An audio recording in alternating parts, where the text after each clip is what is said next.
You enter a Subway store and it's empty. Slightly too cool to be comfortable, slightly too damp to feel clean, and slightly too bright to be inviting.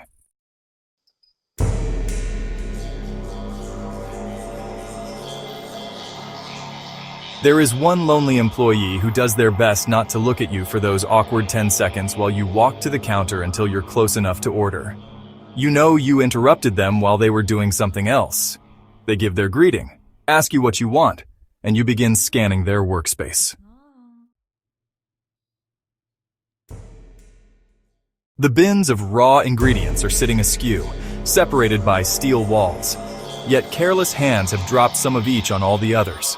The preparation area is littered with crumbs and bits of lettuce, maybe the odd olive or onion piece here or there that has wedged itself into the crack between the food trays and the cutting board.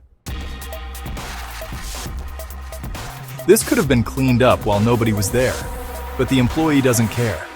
For 1 second, you wonder how it got messy in the first place given the lack of customers. Maybe it's staged, like the first few pennies in a homeless person's hat. Do you want it toasted? You do, but that would mean standing here for a minute with the stranger you disturbed waiting for the bread to be sanitized. You observe the employee assemble your sandwich, making sure to painstakingly put each ingredient on only one half of the sub. You ask for sauce, and they squeeze it out of a disgusting rubber nipple, then toss the bottle back into its bin like they don't want to touch it either. Are they wearing those gloves to keep the food clean or their hands?